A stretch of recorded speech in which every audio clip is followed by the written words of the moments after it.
लगाए गए दिल्ली अध्यादेश से जुड़े बिल पर चर्चा के दौरान विपक्षी सांसदों की ओर से लगाए गए आरोपों का केंद्रीय गृह मंत्री अमित शाह ने जवाब दिया।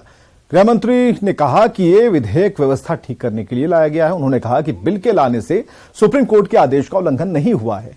गृह मंत्री शाह ने कहा कि दिल्ली में कई मायनों में अलग है। दिल्ली राजधानी क्षेत्र है, दिल्ली की व्यवस्था दुरुस्त करने की कोशिश है। उन्होंने कहा कि जो लोग नगर निगम का चुनाव जीतकर संसद के अधिकारों की मांग करते हैं, उन्हें दिल्ली के सीमित अधिकार वाले कैरेक्टर को समझना चाहिए। ये यूनियन टेरिटरी है जिसे सीमित अधिकार हैं। देश का प्रधानमंत्री बनने के लिए लोकसभा का चुनाव लड़ना पड़ता है, दिल्ली की विधानसभा का नहीं। पूरे सदन को आश्वस्त कर का इंटरप्रिटेशन आप जेएनयू में पढ़ाते होगे तो विद्यार्थियों की बुरी गत होगी। कोटेशन का रेफरेंस मान्यवर कई मायनों में बदलता है, मगर भौगोलिक स्थिति और राजधानी का अस्तित्व ये तो आज भी वही है।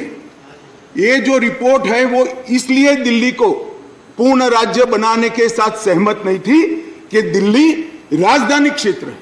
मनोज जी जरा समझा दे सदन को कि आज क्या दिल्ली राजधानी नहीं है? आज दिल्ली की राजधानी का महत्व समाप्त हो चुका है। कोटेशन कुछ ऐसे होते हैं मनोज जी जो पृथ्वी के अंत तक सत्य सनातन होते हैं, बदलते नहीं। कुछ कोटेशन ऐसे भी होते हैं, इसीलिए दिल्ली को यूनियन टेरिटरी बनाया गया है।